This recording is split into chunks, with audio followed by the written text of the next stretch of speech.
तो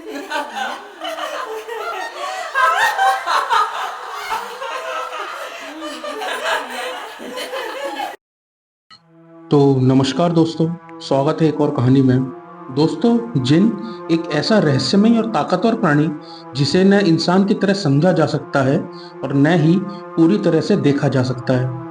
अरबी लोक कथाओं और इस्लामी मान्यताओं के अनुसार जिन आग से बने होते हैं, लेकिन यह वह साधारण आग नहीं होती जो हम देखते हैं। यह धुआं रहित आग होती है जो उन्हें अदृश्य, शक्तिशाली और इंसानों से भिन्न बनाती है। कहा जाता है कि जिन इंसानों के बीच रहते हैं मगर वे अलग ही आयाम होते हैं। वे पुरानी हवेलियों, वीरान जगहों, जंगलों और कब्रिस्तानों में रहते हैं। इंसानों को चाहिए कि वे जिन्नों की दुनिया में हस्तक्षेप न करें, वरना वे जिन के गुस्से का शिकार हो सकते हैं। दिल्ली की तेज रफ्तार जिंदगी से कुछ समय के लिए दूर जाने की चाहत में रोहित और उसके दोस्त अंकित और विशाल ने जयपुर की एक छोटी सी ट्रिप का प्लान बनाया। तीनों दोस्तों को एक लंबे समय से इस तरह के एडवेंचर चाहिए था। शहर की भीड़ भाड़ से दूर, कहीं पहाड़ों और जंगलों के बीच कुछ सुकून भरे पल बिताने का मौका। एक रात का वक्त था जब तीनों अपनी कार में सवार होकर जयपुर की ओर बढ़ रहे थे। सड़कें सुनसान थीं और चारों ओर सिर्फ अंधेरा फैला हुआ था। हल्की हल्की ठंडी हवा उनके सफर को और भी रोमांचक बना रही थी। तीनों ने इस सफर के दौरान कई तरह की कहानियां सुनाई, हंसी मजाक किया और पूरी यात्रा का आनंद लिया। लेकिन उन्हें क्या पता था कि इस सुनसान रास्ते पर आने वाला वक्त उनकी जिंदगी को हमेशा के लिए बदल कर रख देगा। इस यात्रा के दौरान उनके साथ कुछ ऐसा होने वाला था जो किसी बुरे सपने जैसा था, एक ऐसा रहस्य जिसे वे कभी सुलझा नहीं पाएंगे। इस खामोश रात में एक ऐसी हवेली उनका इंतजार कर रही थी जो सदियों से अपने अंदर एक अंधेरे और भयानक रहस्य को छुपा कर रखे हुए थी। एक जिन का जो कभी किसी का पीछा नहीं छोड़ता था। गर्मियों की एक घनी रात थी जब रोहित अपने दोस्तों अंकित और विशाल के साथ दिल्ली से जयपुर की ओर बढ़ रहा था। इस सफर का मकसद था सुनील के फार्म हाउस पर होने वाली एक शानदार पार्टी में शामिल होना, जिसकी चर्चा पिछले कई हफ्तों से हो रही थी। तीनों दोस्तों में उत्साह था, लेकिन जैसे जैसे वे दिल्ली से दूर होते गए, रास्ता सुनसान और खौफनाक होने लगा। पहाड़ी रास्तों पर गाड़ी चलाना रोहित के लिए चुनौतीपूर्ण था। हर मोड़ पर घने पेड़ों की परछाइयां अंधेरे में और गहरी हो जाती थी, जैसे वे कोई पुरानी कहानी सुनाने की कोशिश कर रही हों।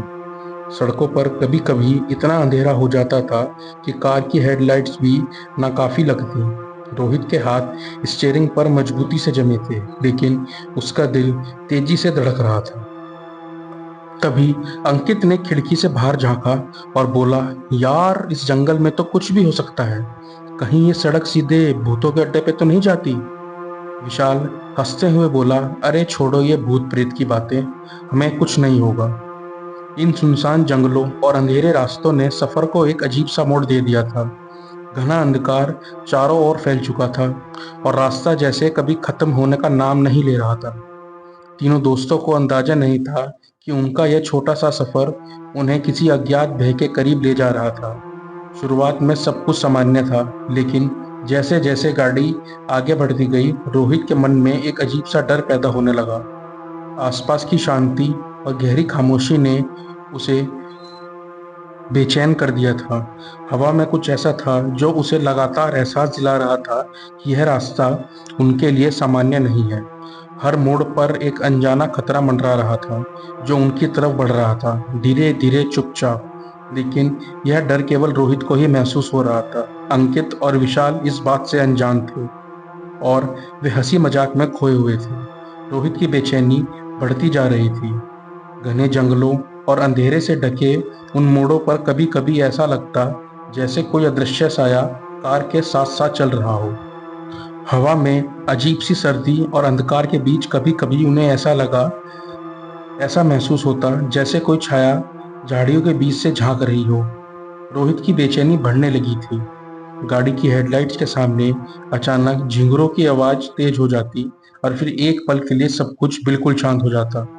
हवा के साथ आते सरसराहटों में मानो कोई छुपा हुआ संदेश था, जिसे केवल रोहित ही महसूस कर पा रहा था। उसकी नजरें बार बार दाईं ओर की झाड़ियों पर जाती, जहां कभी कुछ अजीब सी हरकत होती और फिर अचानक गायब हो जाती।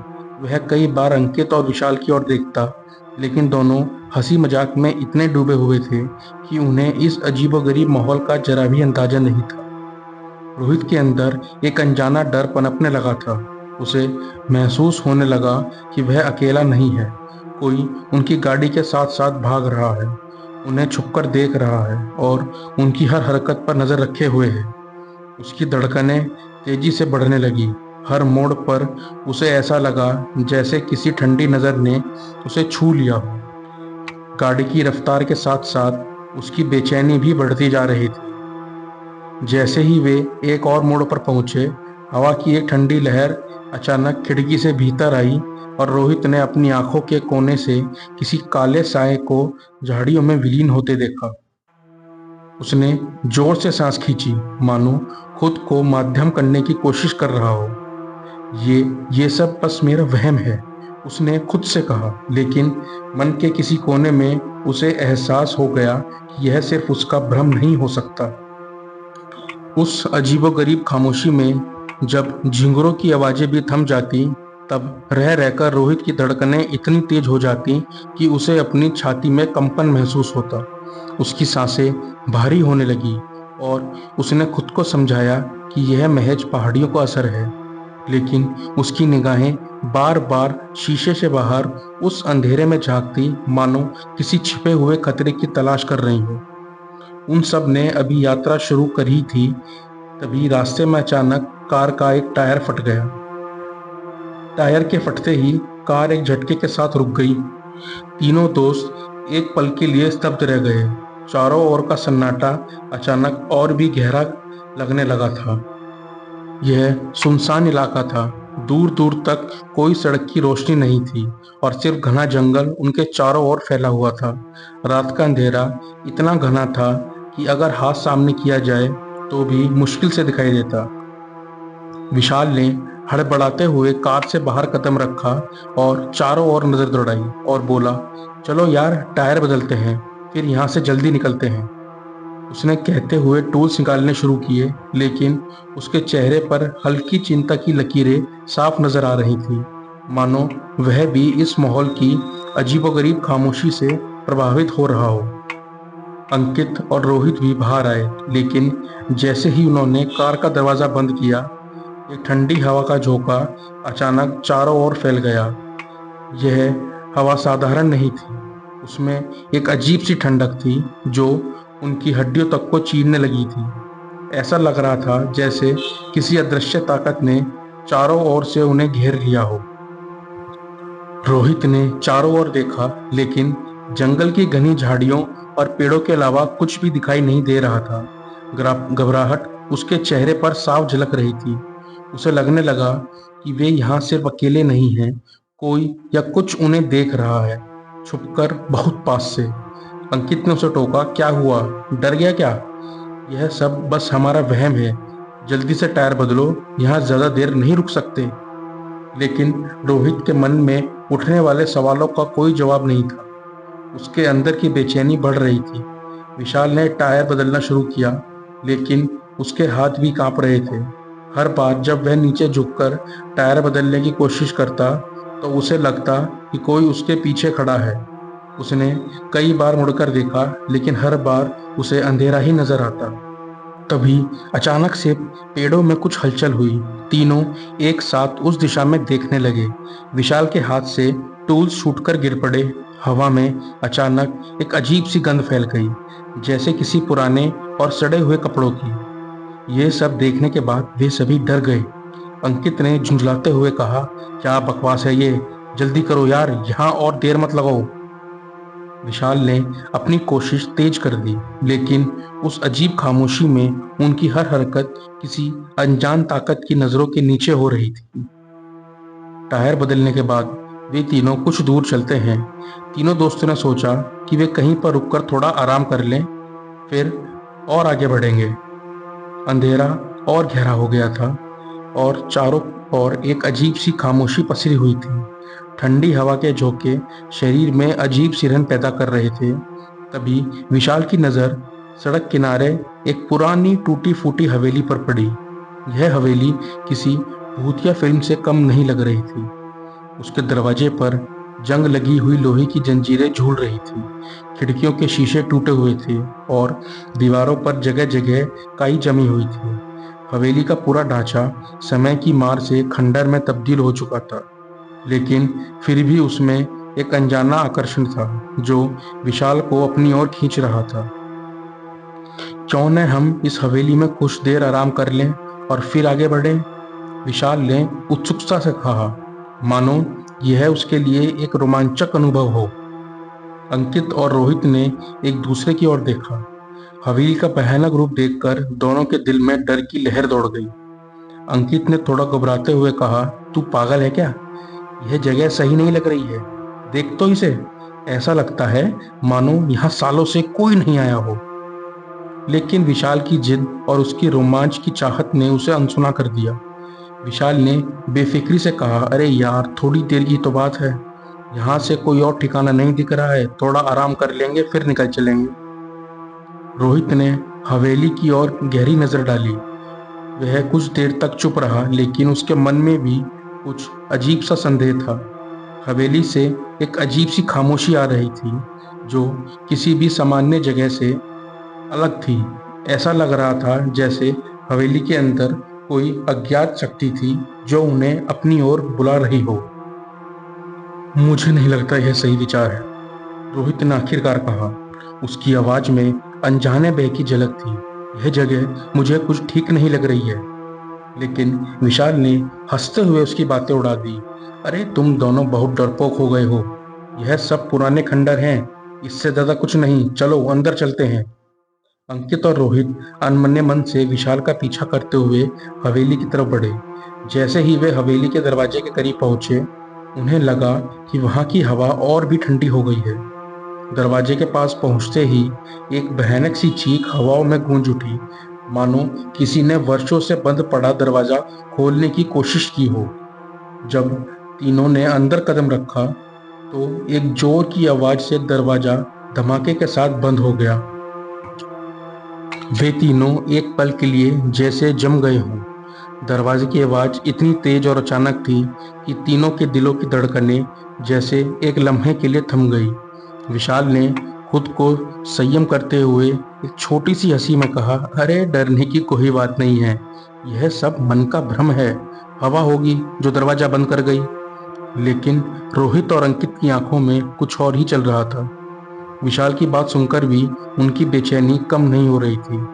दरवाजा जिस तरह से बंद हुआ था वह किसी साधारण हवा का काम नहीं लग रहा था। उसके पीछे एक अजीब सी ताकत का एहसास हो रहा था, मानो किसी ने जानबूझकर उन्हें अंदर कैद करने के लिए दरवाजा बंद किया। तीनों ने अंदर देखा। हवेली के अंदर का माहौल बहुत ही डरावना और रहस्यमय था। दीवारों पर लगी पुरानी तस्वीरें धूल और जाले से ढकी हुई थी। फर्श पर जगह जगह दरारें थी और हर कदम पर उनके पैरों के नीचे से एक खौफनाक चीख सी उठ रही थी, जैसे यह हवेली खुद उन्हें चेतावनी दे रही हो कि यहाँ से वापस चले जाओ। रोहित ने चारों ओर नजर दौड़ाई और उसे महसूस हुआ कि हवेली की हर चीज मानो उनकी ओर घूर रही हो। कमरे के कोने में बिछे गहरे अंधेरे ने जैसे अपनी बाहें फैला रखी थी उन्हें अंदर खींचने के लिए। अंकित ने डरते हुए कहा, विशाल, ये मजाक का वक्त नहीं है। यह जगह मुझे ठीक नहीं लग रही। हमें यहाँ से निकलना चाहिए। लेकिन विशाल ने उसे अनसुना करते हुए कहा, अरे यार, तुम दोनों बेकार में डर रहे हो। देखो, यह सब पुरानी इमारतें हैं और हवा और खामोशी का ही असर होता है, कुछ नहीं होगा। फिर भी हवेली की गहरी खामोशी के बीच हल्की सी सरसराहट महसूस हो रही थी। दूर से एक सूनी और गूंजती हुई आवाज सुनाई दे रही थी, जैसे कोई उन्हें देख रहा हो और उनका इंतजार कर रहा हो। अचानक एक खिड़की के पास का पर्दा हिल गया, हालांकि बाहर हवा बिल्कुल भी नहीं चल रही थी।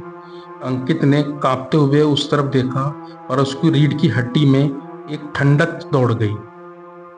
विशाल अभी भी अपनी हंसी को बनाए रखने की कोशिश कर रहा था, लेकिन अब उसके चेहरे पर भी थोड़ी घबराहट साफ दिखाई देने लगी थी। वह भी महसूस करने लगा था कि इस हवेली में कुछ बहुत ही गलत है। हवेली में घूमते घूमते वे अंदर जाकर एक पुराने धूल से ढके सोफे पर बैठ गए। चारों ओर मकड़ी के जाले लटके हुए थे, जैसे सालों से यहाँ किसी ने कदम न रखा हो। कमरे में एक अजीब सी नमी और ठंडक थी, जो उन्हें हड्डियों तक महसूस हो रही थी। तभी अचानक एक कोने से धीमी धीमी कराहने की आवाज आई, जैसे कोई दर्द में तड़प रहा हो। आवाज इतनी रहस्यमय और भयानक थी कि उनके रोंगटे खड़े हो गए। उनकी हंसी अचानक थम गई और वे घबराकर अपने अपने स्थान से उठ खड़े हुए। दिल की धड़कनें तेज होने लगी और घबराहट से उनकी सांसें भारी हो गई। रोहित ने हिम्मत जुटाकर उस आवाज की दिशा में कदम बढ़ाए। हर कदम पर उसके पैरों के नीचे की जमीन चरमराने लगी और हवा में अजीब सी सरसराहट ने उसे और भी डरा दिया। वह धीरे धीरे उस कोने के पास पहुंचा जहां अंधेरे में कुछ छिपा हुआ था, लेकिन वहां कुछ नहीं दिखा। कमरे में फैली खामोशी एक अनकही दहशत पैदा कर रही थी।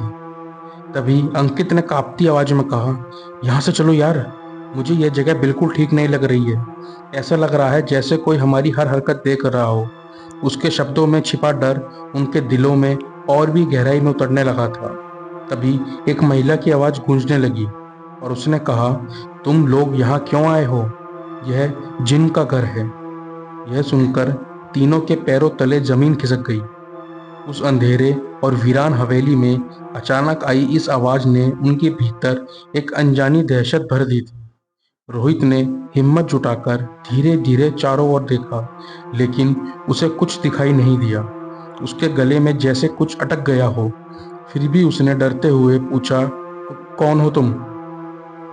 आवाज एक बार फिर गूंजी, इस बार और भी करीब से, जैसे वह उन तीनों के बिल्कुल पास खड़ी हो।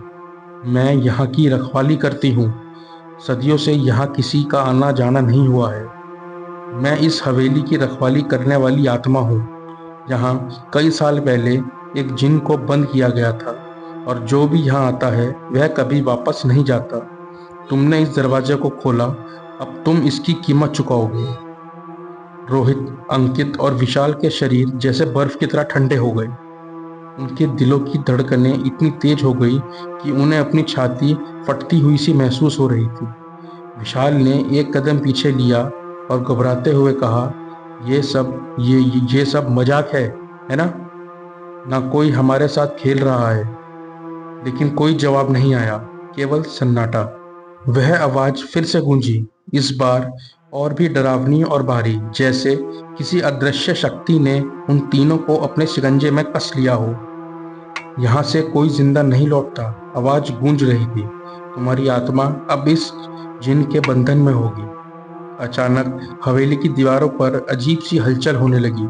छत से जाले गिरने लगे, फर्श पर दरारें आ गई और हर कोने से खड़खड़ाने की आवाजें आने लगी। रोहित ने कांपते हुए दीवार के सहारे खड़े होकर अंकित और विशाल की ओर देखा, जो अब एकदम सहमे हुए थे।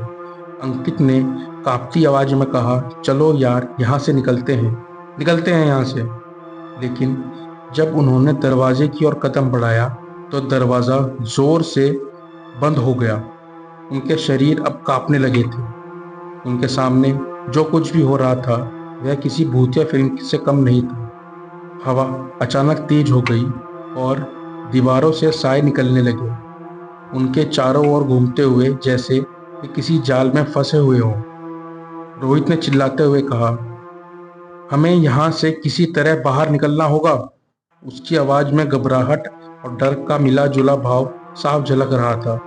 उसकी आंखें तेजी से चारों ओर घूम रही थी, मानो किसी छिपी हुई उम्मीद की तलाश कर रही हो। हवेली के अंदर का माहौल अचानक बेहद घना और भारी हो गया था, जैसे हर कोने से कोई अदृश्य शक्ति उन्हें घूर रही हो। विशाल और अंकित की भी हंसी अब कहीं गायब हो चुकी थी। अब वे भी महसूस कर रहे थे कि कुछ भयानक होने वाला है। अंकित ने घबराहट में दरवाजे की ओर दौड़ने की कोशिश की, लेकिन जैसे ही उसने दरवाजे को धक्का दिया, वह एक पत्थर की दीवार की तरह अचल हो गया। यह दरवाजा नहीं खुल रहा है, उसने कांपती आवाज में कहा। उसकी उंगलियां अब दरवाजे पर खरोंचने लगी थी, जैसे दरवाजा खुलने की कोई भी संभावना उसे उम्मीद दे देगी। लेकिन दरवाजा जैसे किसी अदृश्य ताकत से जकड़ा हुआ था और वह दरवाजा तोड़ने की सभी कोशिशें बेकार साबित हो रही थी। विशाल ने इधर उधर भागते हुए खिड़कियों की तरफ देखा, लेकिन हर खिड़की पर लोहे की मोटी जाली चढ़ी हुई थी। हम यहाँ फंस गए हैं, उसने बुरी तरह से चीखते हुए कहा। उसकी आवाज हवेली की दीवारों से टकराकर गूंजने लगी। रोहित ने उसे कंधे से पकड़कर झिंझोड़ा। पैनिक मत करो, हमें शांत रहना होगा, कोई रास्ता जरूर निकलेगा। लेकिन रोहित खुद भी अंदर से टूट रहा था। उसकी धड़कनें इतनी तेज हो गई थीं कि वह अपने कानों में उन्हें गूंजते हुए महसूस कर रहा था। हर कोने से आती सरसराहट, हवाओं में तैरती सर्दी और उन अदृश्य नज़ारों का बोझ उसे पागल कर रहा था। रोहित ने गहरी सांस लेते हुए अपनी सोच को संयत करने की कोशिश की, लेकिन उसकी कोशिशें विफल होती जा रही थी। जैसे इस भयानक जगह की अदृश्य ताकतें उसकी हिम्मत को धीरे धीरे निगल रही हों। तभी पीछे से एक अजीब सी आवाज गूंजने लगी, मानो कोई बेहद धीमी और खौफनाक फुसफुसाहट उनके कानों के पास गूंज रही हो। तीनों दोस्त उस आवाज को सुनकर जड़ हो गए। रोहित ने धीरे से मुड़कर देखा, लेकिन कोई दिखाई नहीं दे रहा था। आवाज करीब आती जा रही थी, जैसे कोई अदृश्य शक्ति उनकी आत्माओं को अपने शिकंजे में ले रही हो। रोहित ने कांपती आवाज में कहा, यह जगह हमें यहाँ से जाने नहीं देगी, यह जगह हमें पकड़ रही है। तभी हवेली के अंदर अंधेरे में एक हलचल हुई और एक धुंधला सा साया धीरे धीरे सामने आया। जैसे जैसे वह साया उनके करीब आता गया, वैसे वैसे कमरे का तापमान और गिरता चला गया। तीनों ने सहमी हुई निगाहों से देखा, वह एक औरत का साया था जो उनके पास धीरे धीरे बढ़ रहा था। उसके बाल बिखरे हुए थे, मानो सालों से किसी ने उनकी देखभाल न की हो। उसकी आंखें लाल हो चुकी थी, उनमें नफरत और दर्द की आग जल रही थी। उसका चेहरा ऐसा था मानो उसने भयंकर यातनाएं सही हों। उसकी त्वचा पर काले धब्बे, सूजे हुए होंठ और जले के निशान थे। उसकी उपस्थिति मात्र से तीनों की रूह कांप उठी। औरत उनके पास आकर खड़ी हो गई और उसकी सांसें इतनी ठंडी थी कि तीनों को अपने चेहरे पर बर्फ जैसा महसूस होने लगा। वह कुछ पलों तक उन्हें घूरती रही, मानो उनके मन में छिपे डर को परख रही हो। अचानक उसने अपनी ठंडी और गूंजती हुई आवाज में कहा, तुम लोग जिनको नहीं समझ सकते, वह बहुत ही खतरनाक है। उसकी आवाज मानो हवेली की हर दीवार से टकराकर वापस आ रही थी। वह धीमे धीमे आगे बढ़ते हुए बोली, वह तुम्हारे डर को महसूस कर सकता है। जितना तुम डरोगे उतनी ही उसकी शक्ति बढ़ेगी। अंकित और विशाल ने घबराकर एक दूसरे की ओर देखा, लेकिन रोहित की आंखें औरत के चेहरे पर जमी थी। उसके चेहरे पर दर्द और क्रोध का एक मिश्रण था, जैसे वह उन्हें चेतावनी दे रही हो, लेकिन साथ ही उन्हें उनके भाग्य के बारे में बता रही हो। उसकी लाल आंखों की चमक उन्हें भीतर तक झकझोर रही थी। तुम्हें यहाँ से भागना होगा, औरत ने फिर कहा। इस बार उसकी आवाज में एक अलग ही गहराई थी। लेकिन तुम्हारे पास समय बहुत कम है।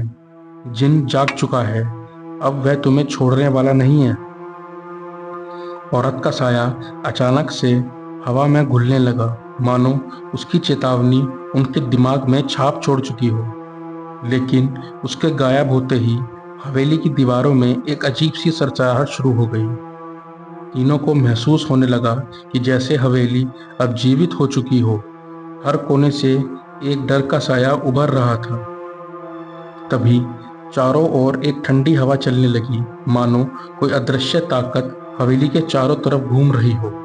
हवेली के दरवाजे और खिड़कियां जोर जोर से बजने लगी, जैसे वे किसी अज्ञात शक्ति के अधीन हो। तीनों दोस्त सन्न रह गए। उनकी सांसें थम सी गईं। हवेली की दीवारें जैसे थरथरा रही थीं और छत से लटके हुए जाले अचानक हवा में झूलने लगे। हर कोने से अजीब सी घुटी घुटी फुसफुसाहटें सुनाई देने लगी, मानो कई अदृश्य आत्माएं अपने बंधन से छूटने के लिए बेताब हों। अचानक एक काले साए ने तीनों दोस्तों को घेर लिया। साया धीरे धीरे और गहरा होता चला गया, जैसे कोई अदृश्य शक्ति उनके आसपास घनी हो रही थी। उस साए के अंदर एक अजीब सी ऊर्जा थी जो हवा में डर और असहजता घोल रही थी। साया धीरे धीरे आकार लेने लगा और उसका रूप ऐसा था जिसे देखकर किसी की भी रूह कांप उठे। रोहित ने उसे देखते ही पहचान लिया कि यह जिन है। उसकी काली और गहरी आंखें सीधे रोहित की आत्मा को भेद रही थी। वह कोई इंसान नहीं था। उसकी शक्ल विकृत और डरावनी थी। जिनके चेहरे पर एक अजीब सी क्रूरता थी, जैसे वह उनकी सारी कमजोरियों को एक पल में भांप चुका हो। उसकी काली आंखों में एक अजीब सी चमक थी जो हर बार उनकी ओर देखते ही और गहरी हो जाती थी। की आवाज पूरे कमरे में गूंजने लगी, गहरी और खौफनाक, मानो वह कमरे की हर दीवार को चीरते हुए उनके दिलों में घुस रही हो। तुमने मुझे जगाया है, जिन ने धीरे से कहा। उसकी आवाज में क्रोध और नफरत घुली हुई थी। उसकी उपस्थिति से हवा और भी ठंडी हो गई थी और हर सांस लेना मुश्किल हो रहा था। रोहित, अंकित और विशाल की हिम्मत जवाब दे रही थी। वे जकड़न महसूस कर रहे थे, मानो किसी अदृश्य ताकत ने उन्हें अपने शिकंजे में कस लिया हो।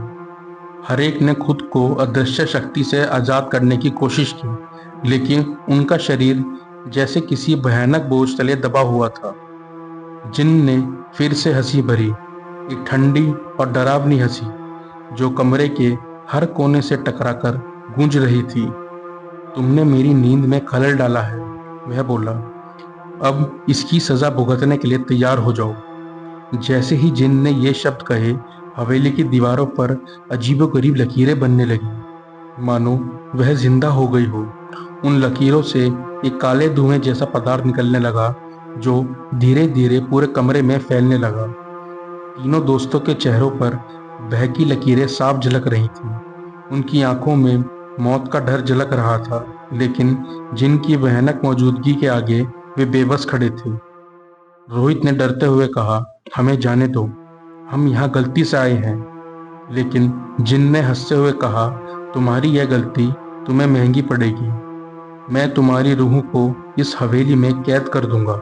एक एक करके हवेली के फर्श में दरारें आने लगी। विशाल का पैर एक दरार में फंस गया और वह जमीन पर गिर पड़ा।